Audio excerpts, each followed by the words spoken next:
बीकानेर शहर की तंग गलियों से होते हुए हम इस वक्त पहुंचे हैं आचार्यों के चौक, जहां पर बहुत से लोग रात को 12 बजे बाद भी जागते हुए बैठे हैं। ये लोग यहां पर चर्चा में मशगूल रहते हैं, अपने शहर के, अपने गांव की, अपने गलियों की चर्चा करते हैं और न जाने किस तरह की चर्चाएं यहाँ घूमती घूमती राजनीति पर आ पहुंचती है और बाद में यहाँ की सरकारें भी बन जाती है। देखिए लोग ये बैठे हैं, बुजुर्ग लोग बैठे हैं, वोटर्स हैं। नहीं, बात मैं सभी से करूंगा, आप मना कर रहे हैं, पहले आपसे बात करूंगा। आप मेरे से करो पहले। ये आचार्यों का चौक है, यस सर। यहाँ पर रात को 12 बजे बाद में आप लोग क्यों बैठे हो? पहले तो इस सवाल का जवाब दीजिए। ये सांस्कृतिक धरोहर के पाटे हैं।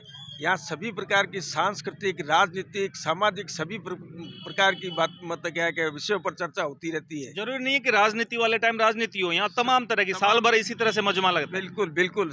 जी, आपने क्या किया है जीवन भर? आप 60 साल से ऊपर के लग रहे हो मेरे को। नहीं, 65 साल मेरे को दिसंबर में हो जाएंगे। हाँ। मैं शिक्षा निदेशालय में ऑफिस सुपरिटेंडेंट से रिटायर हुआ हूँ अच्छा, और 40 साल नौकरी की है सरकार कैसे की। देखते हैं बीकानेर की इन तंग गलियों को, 60-70 साल की राजनीति को?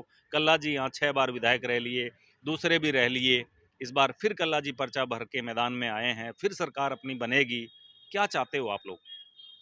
बीकानेर का पहले भी बीडी कला ने विकास करवाया है और आगे भी बीकानेर में बीडी कला से अपेक्षा है कि वो और ज़्यादा विकास करवाएंगे। जी, बीडी कल्ला से आपकी अपेक्षा है, मतलब आपका बाबूजी क्या सोच रखते हो? क्या बदलाव भी होना चाहिए? लोगों की डिमांड है ऐसी? वर्तमान जो मंत्री है बीडी कल्लादी, उनमें एक बहुत बड़ा अहंकार आ गया कि मेरे सामने कोई लड़ने वाला नहीं है, न तो कांग्रेस में न बीजेपी में। और अभी वर्तमान में नया कैंडिडेट जो जिसको संघ का कार्यकर्ता कह रहे हैं, हिंदू जागरण मंच के वो पदाधिकारी थे, भाई साहब। जेठानंद जी व्यास, और निश्चित रूप से इस बार बीडी कल्ला को वो हराकर विजयी होगा। देखो आप है ना, दोनों हम उम्र हो, 60 से 70 साल के दिखाई हैं दोनों को, तीनों को, सारों इनको साथ दिखाएं। देखो हम उम्र हो आप, है ना, आप लोगों ने साथ काम भी किया, साथ पाटे पे भी बैठे हो, साथ मोहल्ले में भी हो। ये कल्ला जी की तारीफ कर रहे हैं, आप भाई साहब की मांग कर रहे हो।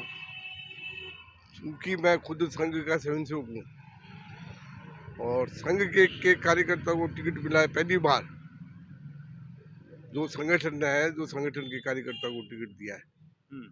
तो ये नारा चल रहा है शहर में कि साहब नहीं भाई साहब, नारा चल रहा है आपके शहर में, साहब नहीं भाई साहब। साहब नहीं है आपकी, साहब एक बहाना है। जो लोग ये लोग जुड़े हुए हैं साहब से, वही साहब की बात कर रहे हैं। ये साहब क्या कह रहे हैं आपको? ये शायद जैसे मैंने आपको भी साहब कह दिया है। नहीं, हम तो साहब ही हैं, ऑफिस सुपरिटेंडेंट है, मतलब अतिरिक्त प्रशासनिक अधिकारी रिटायर हुए तो साहब भी गिने वो जाएंगे। मंत्री रह लिए इसलिए साहब है। हाँ बिल्कुल, वो तो कॉलेज में पहले ही प्रोफेसर साहब थे, आज के साहब थोड़ी हैं। और रामपुरिया कॉलेज में मतलब क्या है कि व्याख्याता थे तो लोग प्रोफेसर साहब ही कहते थे उनको, वो आज के साहब थोड़ी। दोनों की बातचीत आप बड़े गौर से सुन रहे हैं, आपका क्या कहना है? कोई बात है विकास की, मुद्दों की कोई बात है, या साहब और भाई साहब के चक्कर में ही राजनीति उलझी रहेगी? ऐसा है कि ये विकास का शब्द बड़ा एक फरेब का शब्द है। पहली बात तो ये है कि उसमें मीडिया भी जिम्मेदार है कि जब हम विधायक का चुनाव करते हैं तो शहर के विकास के लिए नहीं करते हैं, उसका नाम ही विधायक है, लेजिस्लेटिव असेंबली।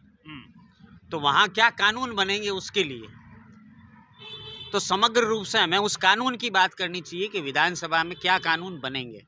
शहर के विकास के लिए तो म्युनिसिपलिटी है, पार्षद है, वो क्या करेंगे?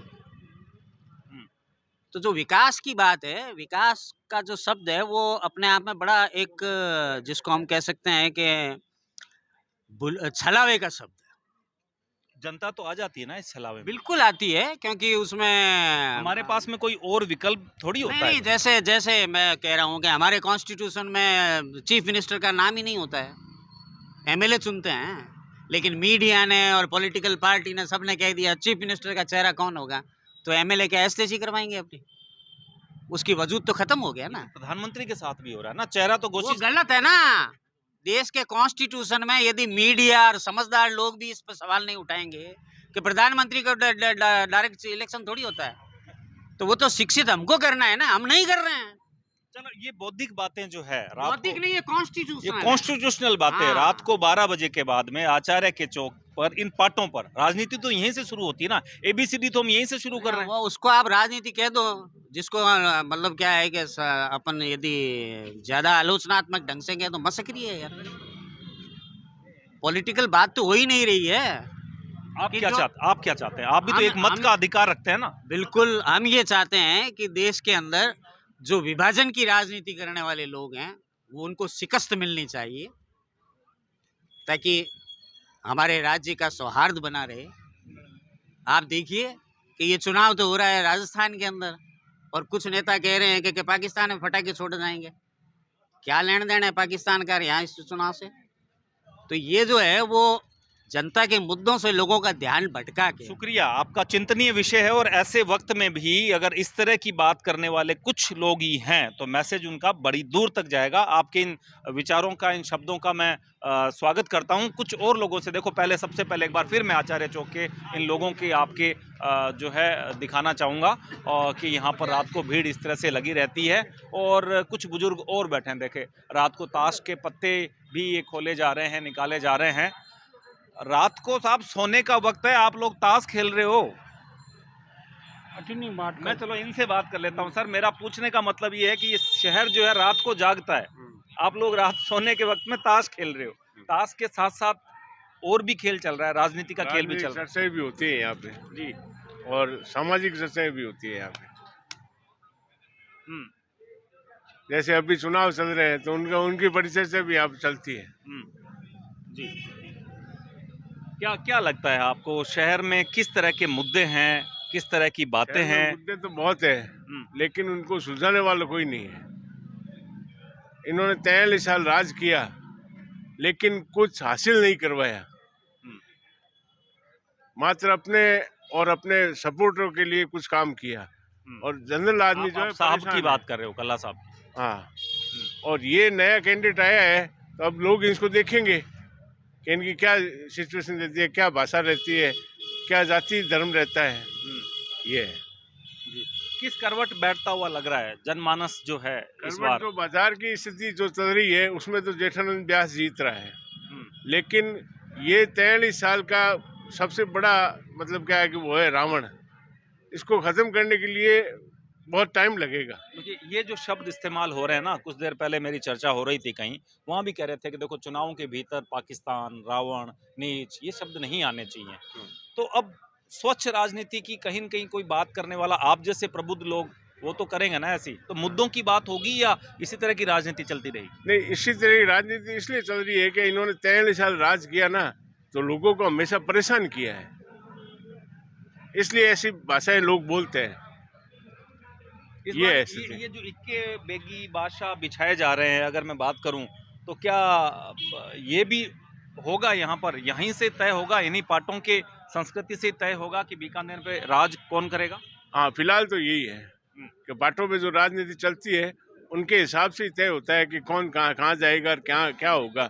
अभी जनता है जो साइलेंट है, कोई बता नहीं रहा है कौन किसको वोट देगा। अब ये कहना मुश्किल है। हमें जो लग रहा है वो 93 में जो नंदू महाराज का चुनाव था ना, वो हकीकत स्थिति में ये है। चलिए, हमें ये लग रहा है। देखिए, अलग अलग लोगों के अलग अलग विचार हैं। यहाँ ज़्यादातर 60 साल से ऊपर के वरिष्ठ नागरिक हैं, प्रबुद्ध नागरिक हैं, जो शहर की चर्चाओं में आए दिन इन्हीं पार्टों पर बैठकर बात करते रहते हैं। राजनीतिक चर्चाएं होती है, सामाजिक चर्चाएं होती है। समूचे बीकानेर का इसी तरह का मजमा जो है रात को देर रात तक, आधी रात तक, तड़के तक देखा जा सकता है। यहाँ पर तमाम जो लोग हैं वो सिर्फ चर्चाओं में मशगूल रहते हैं। खाना खाने के बाद में अपने इलाके में जो रखे हुए पाटे हैं वहाँ पर आते हैं और इसी पाटा कल्चर की वजह से बीकानेर की आबो हवा कहीं न कहीं प्रसिद्ध है। बीकानेर का जो कल्चर है वो कहीं न कहीं रिच है और यही यहाँ के आने वाले वक्त में यहाँ का विधायक कौन होगा उसको तय करेंगे। सहयोगी गिराज भादानी के साथ रवि बिश्नोई, समाचार प्लस, बीकानेर।